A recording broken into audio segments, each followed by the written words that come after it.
Hello again, football fans. I am Chris Dunn with another RFL draft preview.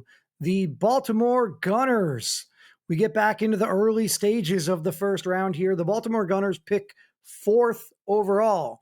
They have 8 total picks in this year's draft. So let's go ahead and give you guys a quick look at what those draft picks are. So they will pick fourth, but then they don't pick again until the third round. They don't pick in the second round at all. So 3, 4, 321, and then 4, 4, 5, 4, 5, 16, and then 6, 4, and 7, 4.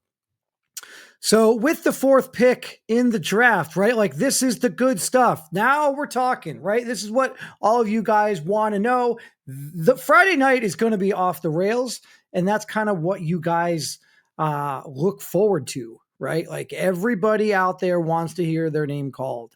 And the Baltimore Gunners are going to be calling one of those names, and it's going to be fourth overall. So who will it be? Let's take a quick peek at the current situation of their free agents. And then we'll get into a little bit of the depth chart, the roster, kind of where they're at.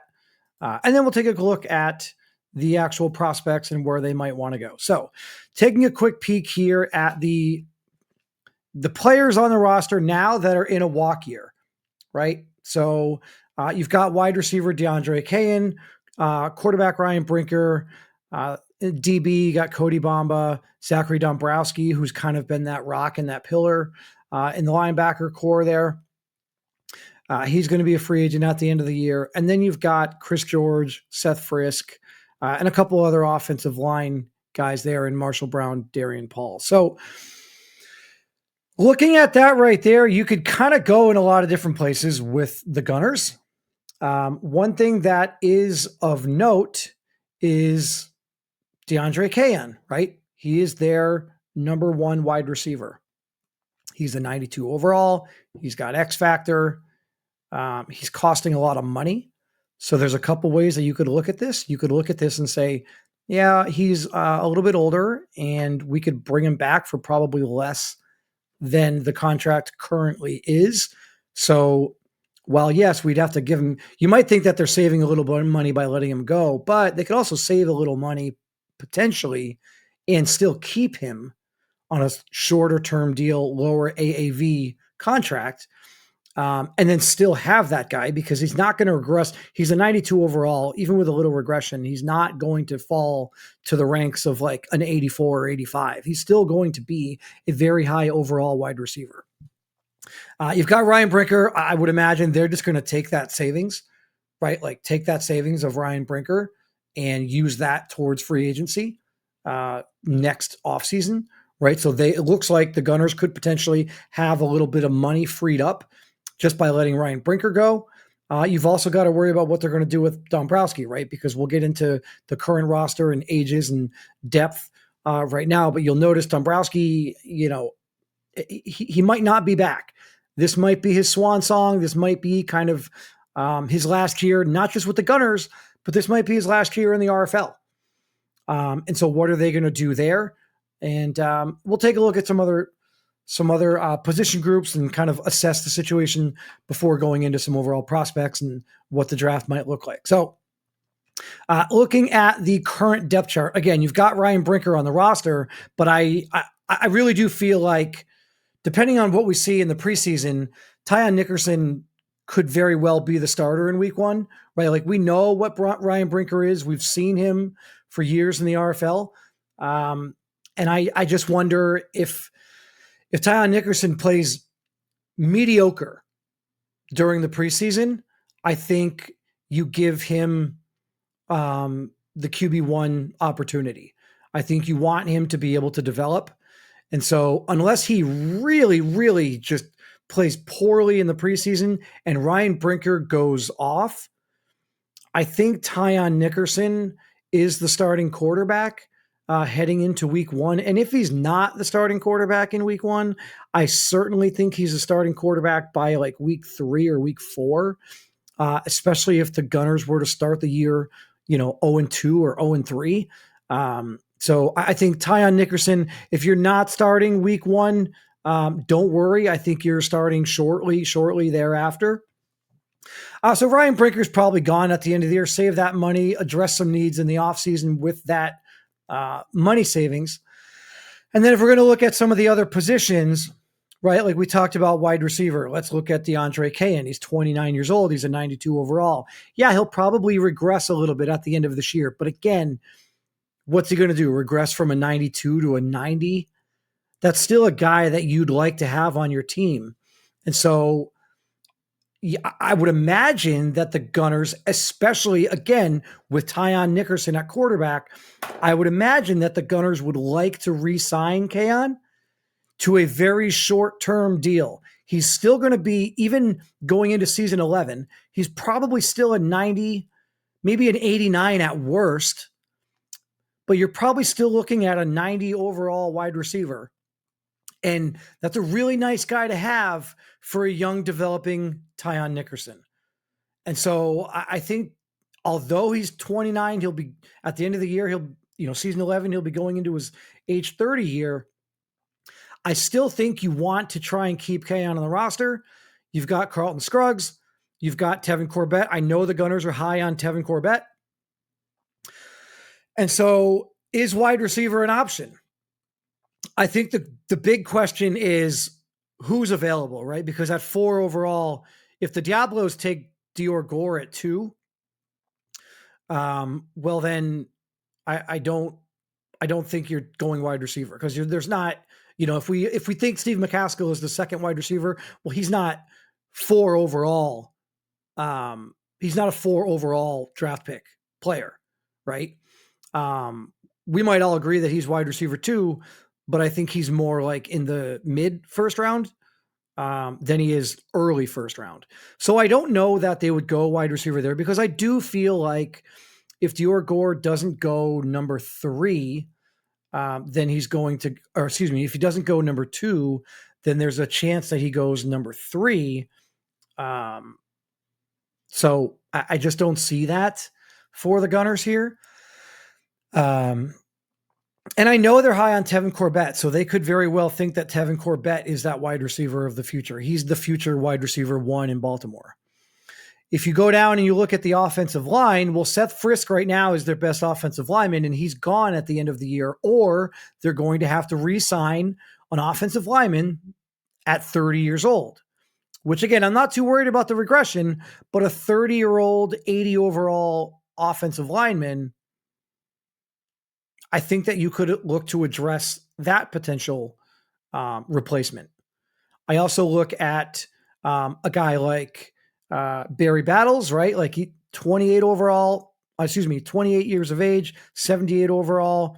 He kind of is what he is at this point, right? So you've got 2 offensive tackles right there that maybe the Gunners would like to improve at. I mean, Barry Battles will be back at even for season 11 unless they move him. Seth Frisk might not be. So there's the opportunity for them to potentially draft a tackle. But again, at 4 overall, do you want to take an offensive tackle that early? Right? So I think the issue right now is we've looked at 2 positions. Wide receiver, I don't think they're going to be, I don't think wide receiver makes sense because I think Dior Gore will be gone, either 2 or 3. And then I don't know that I'm using the 4th overall pick on a guy like Steve McCaskill. And then I look at offensive line. Sure, you could look at this roster right now and say they could look to draft an offensive tackle for the future. But I don't know if you want to use the 4th overall pick on an offensive tackle. Who's your favorite offensive tackle in this draft class? Is it Greg Dunham? Is it Cody Nelson? Like, do you want to use the 4th overall pick on a guy like that? Because it's not often that you pick this early. Maybe if you're the Baltimore Gunners, you're, a little bit more used to picking this early in recent years, in recent drafts. But I think the idea is that you'd like to be able to get a more foundational player. And is Cody Nelson a foundational franchise player? Is Greg Dunham, any of those guys on the offensive line, whoever your offensive tackle number 1 is that a foundational player? I don't know. So if we keep going and we go to the defensive line, well, Chris George at the edge, we know he's a potential free agent at the end of the year at 24 years of age, 80 overall. I would imagine that's a pretty high priority for them to re-sign. I love the size at 6'7", right? Like I think that goes a long way for him to kind of help get him around the edge. So that's not a guy that I'm just letting go. I would like to see the Gunners try to re-sign him. If you are worried about re-signing him, if he's asking for too much money, or maybe you want to go in a different direction, maybe the Gunners want to draft at 4 overall, there's a potential for a really good edge rusher, right? Is Ethan Marks there at 4 overall? Maybe. Is Manny Rojas there at 4 overall? Maybe. But I'm willing to bet that there's a really good chance one of those guys could be available at 4 overall.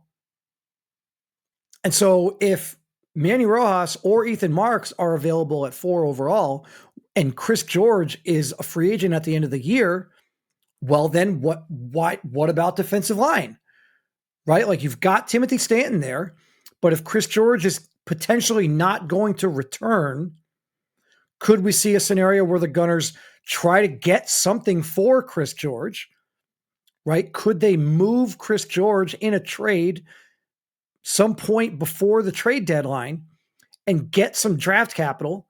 You know, can you get maybe you can get a second round pick next year for Chris George, right? I don't know that, I mean, and you're probably not getting a first round pick because he's in a walk year. And, you know, if you're not going to re-sign him, then someone could just pick him up in free agency, right? So I don't know that anyone out there is giving up a first round pick for Chris George, but if you could get a second round pick, if you could get, you know, maybe a late second and an early third or something like that, a potential late second, depending on who you're dealing with.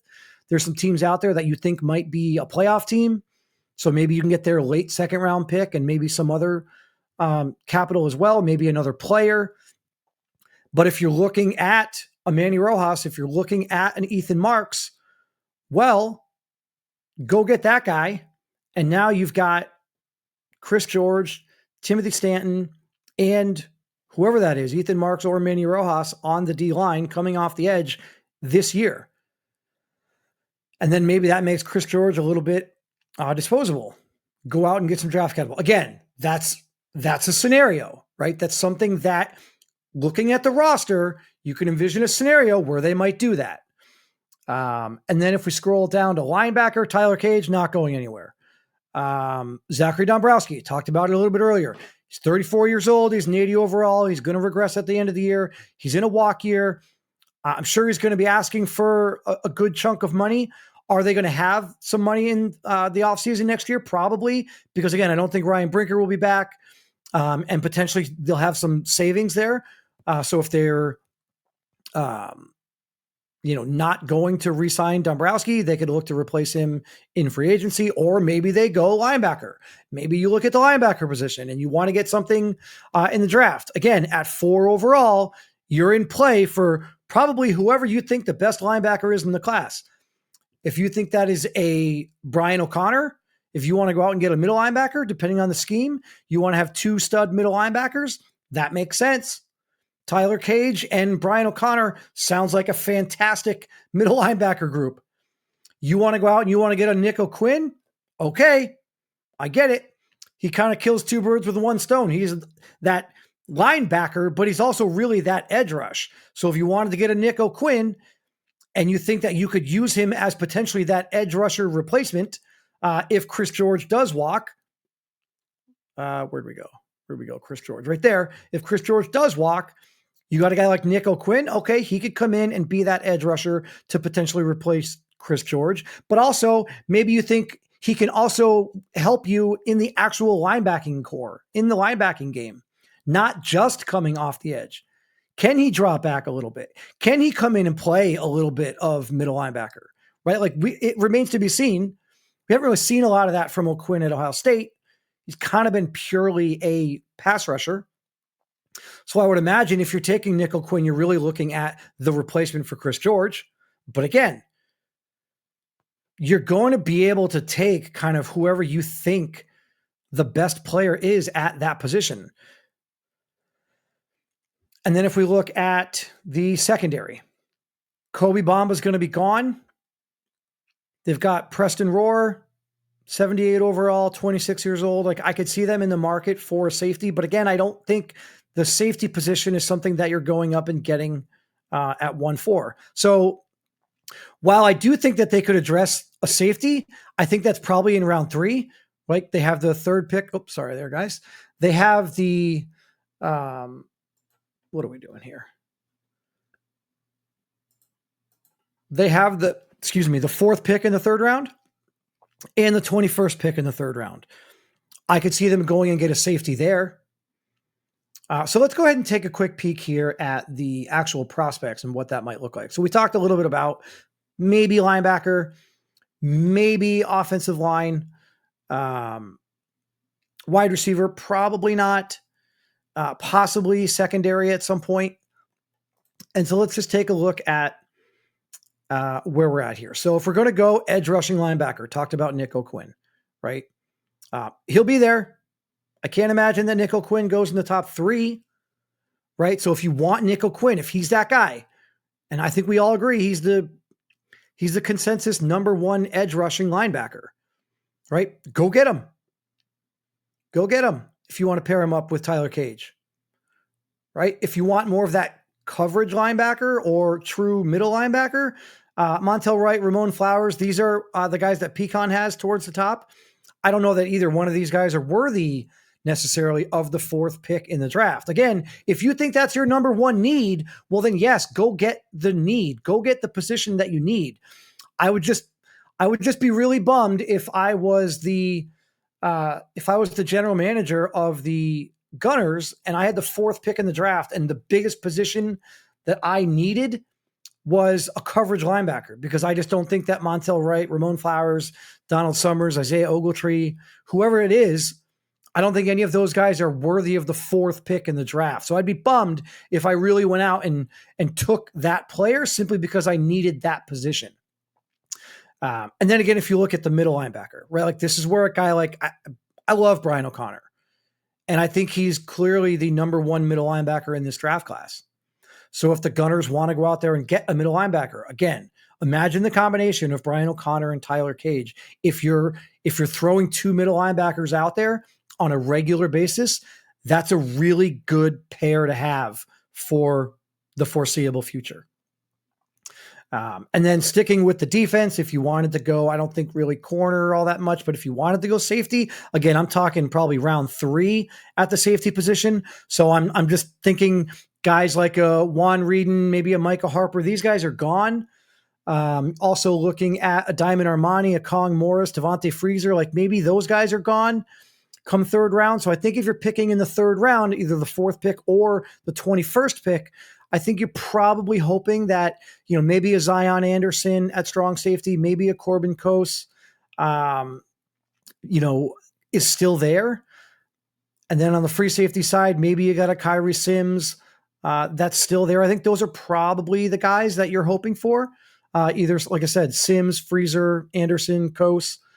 I think Devontae Freezer, I think if you're the Gunners, you'd love to be able to get Devontae Freezer with the 4th pick in the 3rd round, or maybe if you're lucky, even the 21st pick in the 3rd round.